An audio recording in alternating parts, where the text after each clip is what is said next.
Hey guys, so now we're going to talk about dedicated email drops. And this is a really interesting traffic source that a lot of people don't talk about. But it's really important to cover, especially for people who are in markets that really can't run traffic on a conventional traffic platform like Google or Facebook. Say you're in the market of, you're in an adult market, or you're selling, tobacco, or even sometimes weight loss, dating, these markets where you have trouble running traffic on conventional platforms. Dedicated email drops are definitely for you. What to do when you can't run traffic on a traditional ad platform, or if you have a proven offer that you want scale. So I'm not saying this is just for people who can't advertise on conventional platforms, but it's also for people who do want to take an offer out to scale. So email drops can provide a pop, right? This isn't a consistent stream of traffic like you would see with a Facebook campaign or a Twitter campaign. Essentially, you're paying someone to send an email for you. They send it one day and it happens, right? It provides this big pop. What is a dedicated email drop? You're not buying an email list. So just to make sure we're on the same page, you aren't reaching out to buy email addresses that you then keep and email yourself. You're not buying them. You're buying access and you're renting the list. So whoever you rent the list from will be sending the email on your behalf. So we're not buying email addresses. We're simply renting lists, and we're paying people who have these big email lists in certain markets to blast a message out for you, so you can really see the impact of that. But you have to do your research first. You have to know where to find those people. And like I said, it's definitely different than any other kind of traffic platform, right? It's not a platform. It's more of a hustle, right? It's something that you have to do as a media buyer yourself. If you want to do dedicated email drops, you have to do the work, and you have to go out there and find these email lists that you can leverage. Obviously, with these email lists, you're going out to people who don't know you very well, but you do know a very specific interest about them, right? So say our company Survival Life, we know that, our market, they think the world's going to end. They're preppers. They love little tools. We know a lot about them. And we know that if we're able to rent one of our competitors' email lists or an email list in our market, we know that's going to be full of people who are interested in a very, very specific topic. So for example, here's an email where we rented the American Prosperity List, right?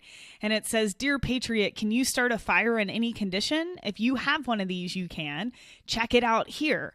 And the entire email is really pushing these people to our low dollar offer for this free plus shipping and handling EverStrike match.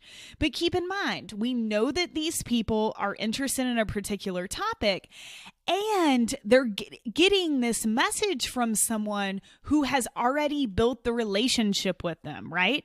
So you don't have to send traffic to content here. These people already have a relationship built with whoever created this email list. And in their eyes, this person is just giving them, hey, look at this cool tool that you can buy. So it's totally okay to send to low dollar offer or a lead magnet. Think about this as warm traffic. So for this specific example, we took them right to a landing page, get this $15 EverStrike match free as part of a huge Survival Life national promotion. This did really, really well. We sent them right to the landing page to buy, the sales page, and we're acquiring buyers for break even or better. They come in different shapes and sizes, though. Here's another example. You'll see Crisis Education. They actually included the email below, which was written in Survival Life's voice, but they put the little snippet at the top. Dear Amber, please take a moment to read the email below from our friends at Health and Wellness Insider.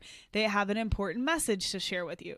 So there's just different ways of doing this, and you'll find that different list owners will do this differently. But here, they're just emailing in their own voice, right? And here, they're just creating a segue to say, hey, this is from another company, but take a minute to read. So where do you find these lists, right? That's a big question. And there are a few resources for that. SRDS, Nextmark. So these are both places where you can actually go search. Nextmark has a free trial. SRDS is paid, but it's definitely worth it. And you can search in your market to see different email lists that are available that you can actually buy. Another way to do this, and this is how we do this at DM, is Google or a tool called What Runs Where. So I'll do a bunch of research to figure out, what are the blogs online? I'll just Google what blogs are talking about content marketing or talking about blogging, right? And I'll scroll around their site. And if they actually know what they're talking about, and it looks like they're building an email list, I'll contact them directly and say, hey, do you do dedicated email drops? Can we test your list? You're talking about blogging and you've built this email list. We would love, to pay you for you to mail our, 212 blog post lead magnet. So, you can either do the research through resources like SRDS or Nextmark, or you can use those resources, or you can do research and find authority sites in your market. If you're in the fitness market, make a list of the top 50 fitness blogs and reach out to them and see if they do dedicated email drops. It definitely takes research, but it can be worth it, especially if you find a great list. So, like I said earlier, this is a hustle. It's not like you're logging into a campaign dashboard and monitoring all of this information. You have to reach out. You have to negotiate. You have to be smart, and you have to ask specifics. So if you've done your research and you've gotten in touch with someone and you are interested in renting their list, you need to ask a few questions. List size. And you should also ask, can I send a smaller test mail to a smaller portion of the list to decrease the risk, right? So if they have a list of 500,000, hey, maybe can I just send it to 50,000 to see how my audience reacts? That's very normal practice and something that you should ask. Cost of a dedicated email. So of course you want to ask what it's going to cost. You need to ask estimated open rate and estimated click-through rate, because this is going to show you, what kind of numbers to expect. What are you going to pay for a click in that email?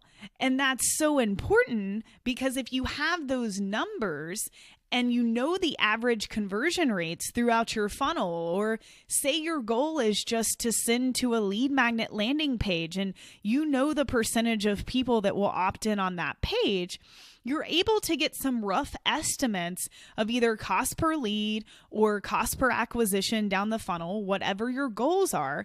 If you ask these questions and you get these numbers from the vendors, then you're able to do the math backwards and think, oh, is this viable for me, right? Like based off of, what I know about, this page that I'm sending traffic to, and based off of the open rates and click-through rates that, they've reported, I think this would be a good deal for me, right?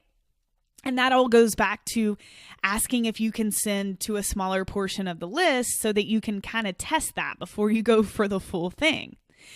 Another thing, ask if you're able to split test. If you are, it's always valuable information. Send them 2 different headlines and see which one performs better. That will help you moving forward with these email drops.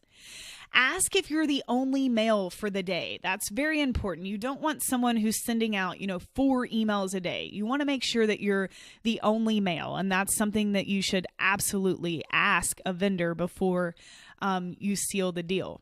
So like I said, do the math backwards. Is the cost of the list worth it, to your offer? What's the goal? Are you trying to generate leads? Do the math backwards from the conversion rate on your landing page and based off of the average click-through rate and the average open rate. Is this worth it? And if it is, and they've answered these questions for you, and you need to schedule a date and time. Ask them what days they see the highest open click-through rates on average and try to schedule that time.